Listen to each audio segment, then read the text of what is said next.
Okay, hello guys. Welcome sa course natin. Today I'm gonna be talking about how you're going to apply jobs sa mga different freelancing websites. So, pumunta tayo ngayon sa ating screen and then let's try to go to onlinejobs.ph.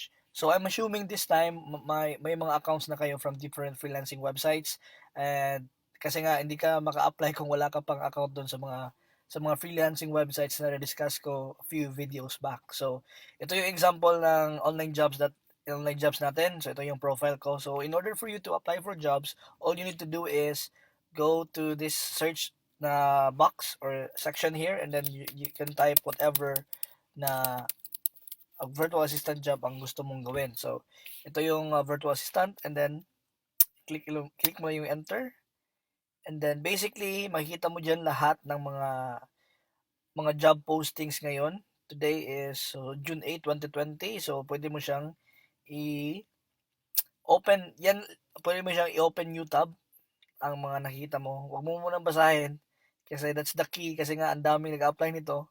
So, before you read sa mga description, i-open mo lahat na yan into a new tab para you can just read it all at once. Okay? So, that's the key and that's the parang tip na rin.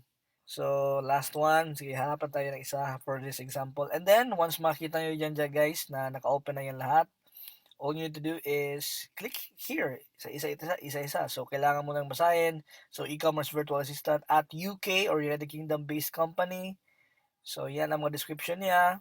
We are a small dynamic company based in UK selling premium organic herbal supplements. Okay, basahin niyo yan. We are looking for a rockstar virtual assistant. So, rockstar daw. Yan, basahin mo lang yan. And then, please note, applicants who do not address the selection criteria below or send us a recycled copy paste cover letter will not be considered. Thank you. Okay?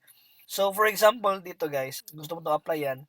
And then, so nakita nyo naman na hindi siya tumatanggap ng mga copy-paste na mga cover letter. So, ang gawin natin, pwede mo rin siyang applyan, pero, i-click mo lang to, okay? Same thing also guys with other websites. So, ito din ang process natin sa how we're going to apply for jobs. So, ito yung subject natin. May subject nakalagay dyan. So, nakalagay na ko ng mga templates dyan. Lagay na dyan, application for Rockstar.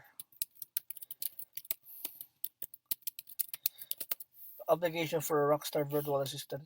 The good thing about reading the description, parang ipa-feel mo sa client mo, sa potential client na binabasa mo talaga yung whole job description niya, hindi lang title na binabasa mo. So, na-mention niya kanina na kailangan niya daw ng isang virtual assistant rockstar.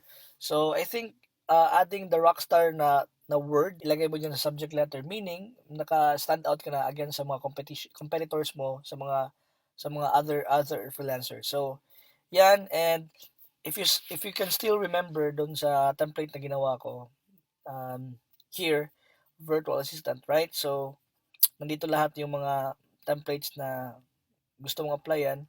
In fact, the next few months or next few days, lalagyan natin to ng different templates din. So, since you're applying for a virtual assistant and yung client is sinabi niya is hindi daw niya gusto yung mag-copy paste. So, walang problema yan guys. So, ang style ko dyan, i-open ko to into new note. Example ito yung new note ko. Gawa ko ng note and then i-copy ko yun lahat. Kasi sometimes din na-detect din ni online jobs na nag-copy paste ka lang. So, yan, naka-copy paste na yan sa notes ko or sa notepad nyo.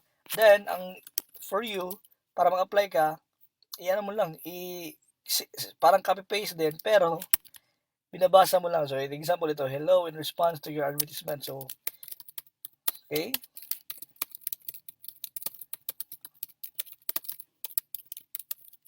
Kaya lang guys. Yan, basahin mo for dito and i-edit mo lang for a rockstar. Yan.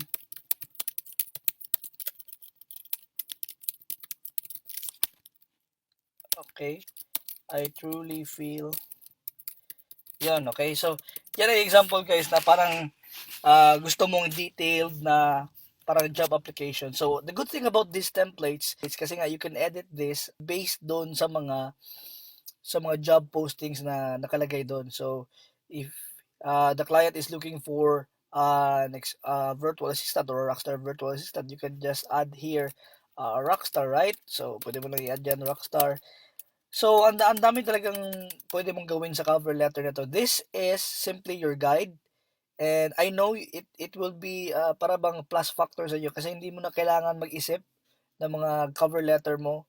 So, just make sure na depende sa in-applyan mo, just make sure din na kung wala ka pang experience like organizing leads or wala ka pang experience sa ano ba natawag yan? Wala ka pang experience dito sa handling your emails or setting appointments, huwag mo lang muna sigurong ilagay kasi nga para di may expect yung client mo. So if ever kung wala ka pa talagang experience niyan, just make sure na nag-study ka via YouTube para naman example Jake, do you have experience with handling email messages? So parang sabihin mo lang na wala ka pang experience pero I've been watching a lot of instructional videos on how to become a virtual assistant, and isa sa mga topics doon is how to handle emails. And if you're going to give me the job, I think I can do the job well. So parang ganun lang. So ikaw nang bahala mag-strategize yan guys, pero I do believe na maging effective yan. Okay? So yan ang example. Then after you finish this, you can just simply click on send email and then you're good to go. So next naman, still in the process, pabalik-balik yun yung process guys. So title natin and your message and then you send your email. So when it comes to parang kung wala ka pa talagang idea, Amazon FBA or Shopify Virtual Assistant, kung wala ka pang idea about Amazon FBA, so you don't need to apply to this kind of job kasi nga bababa yung job ID, yung ID nyo.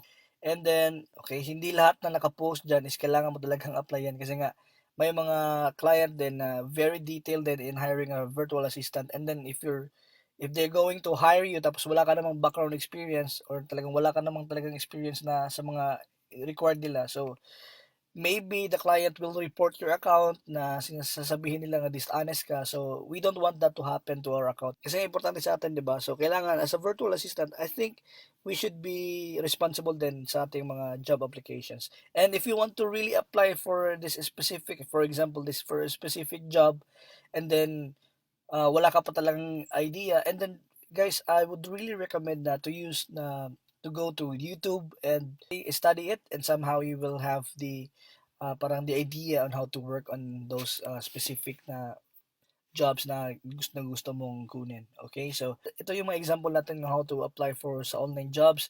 And you can also, if we try to go back here, it's the process is actually the same. If we try to go to Upwork, ito yung Upwork natin. Sa case sa Upwork, kasi nga dati wala pa tong Connects pero ngayon every job application mo is may bayad na siya, which is yung ginagamit natin na Connects.